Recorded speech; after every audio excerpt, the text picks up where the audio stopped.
Well, here I am in my home, and before I take the drug, Dr. Osmond's got one or two quite unrehearsed questions. I've no idea what they are to put to me. Right, Christopher. Carry on. Could you tell me the date today, please? The date? Yes. It was Friday, the 2nd of December.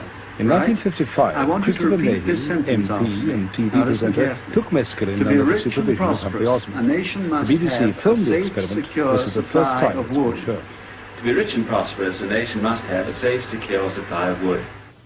After initial psychological tests, the experiment began at noon. Well, shall we go right ahead then? Oh, I'll take it. Yes, there she is.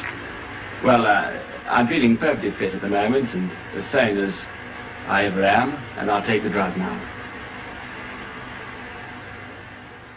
An hour and a half later, there were definite effects. Could you perhaps tell us any particular colour which you think... Yes, there's colour just behind Tubby there. Yes. There's this colour of damn. I warned you, Humphrey, that on colours my vocabulary is bad. Are you talking about the reddish curtain behind Tubby? Yes, and in fact it has the most extraordinary gradations of mauve and lights. Sorry, this is just my own poverty of vocabulary. I can't describe it. Would it surprise you if I said it looked to me a rather dullish red curtain, which has very few... Intellectually, I'd be amused, Yes. Humphrey. Yes. Now, who would you feel in this situation whose judgment would you feel was sounder? Now you're asking me, this is the $64 question, whether I'm seeing the curtain more nearly as it is, or whether I am intoxicated and seeing pink elephants, which is, of course, the thing that fascinates me about it.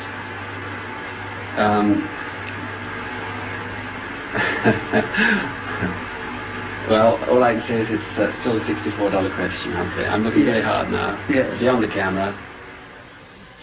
Today, elevated to the House of Lords, Christopher Mayhew watches the film with Humphrey Osmond. I'd like to think about whether it's good evening or good morning.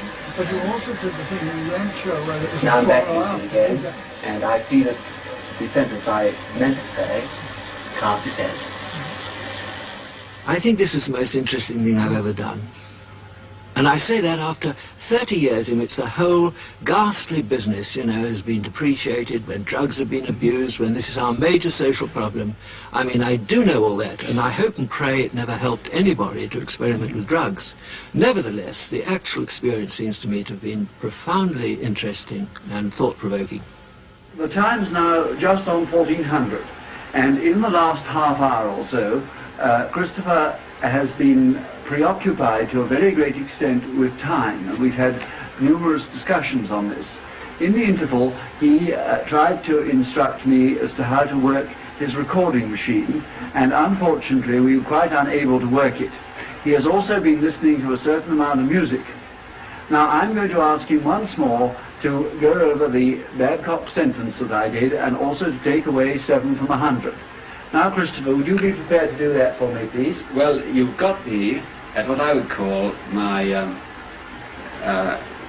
period of time when I am capable of doing it. Right, well, I'll now repeat the sentence. To be rich and prosperous, a nation must have a safe, secure supply of wood. To be rich and prosperous, a nation must have a safe, secure supply of wood. I got the two... Well done. Now, would you like to take away 7 from 100 again? 93, 86... 79, 72, 66, 60, 72, whatever it is, 65, 58, 51, 40, I can see you're interested still, 44, 37, 30, 23, 23, now off again, Humphrey. In my period of time, I'm up again for a long period, but you won't notice from me that I've gone away at all. Perhaps half a dozen times during the experiment, I would be withdrawn from my surroundings and from myself, and have an experience, a state of euphoria, for a period of time that didn't end for me. It didn't last for minutes or hours, but for months. I do try and assure you that from my point of view, between the time that I perhaps begin this sentence and the time that I end it, I shall have gone a long time will be elapsed something. And the psychiatrists afterwards, and common sense, they all said, this is nonsense. You couldn't have had these experiences because there was no time. As the film shows, there's no time for you to have them in.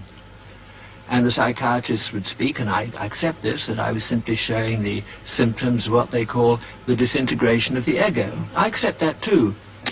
At the same time, they didn't have the experience. And when I look back, even now, after 30 years, when I remember that after the experiment, I remember that afternoon, not as so many minutes spent in my drawing room, interrupted by these strange excursions in time, but as years and years of heavenly bliss, interrupted by short periods in my drawing room. When I recall it, and when I recall various other symptoms, I think the simplest explanation is that I had these experiences, that they were real, and that they took place outside time. I am moving at this moment from one time into another time and back again. And I'm not so conscious I'm free of moving myself in space. But I'm extremely conscious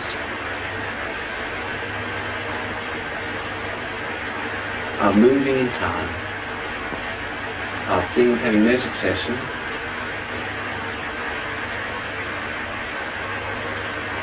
and that there be no absolute time, no absolute space.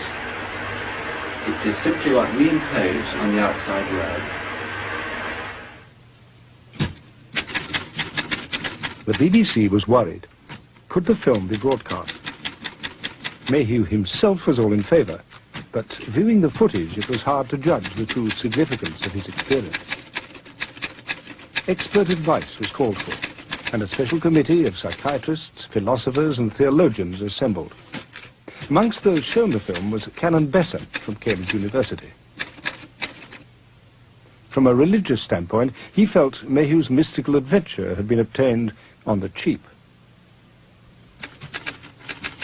The others agreed, and the committee had no hesitation in reaching a verdict when asked by the BBC whether or not Mayhew's experience was valid. The film was never shown. I think that the experience was valid. I think, for the reasons I've given, that you can dismiss it as a dreamlike hallucination which lasted a fraction of a second, owing to the disintegration of my ego and so on. Or you can say with me, it was a real experience which happened outside time. And that is my view. And for various sort of associated symptoms, I would say that on that occasion, by a shortcut, I did visit the world known to the mystics and to some mentally sick people. And therefore, to that extent, I'd say it is valid. Huxley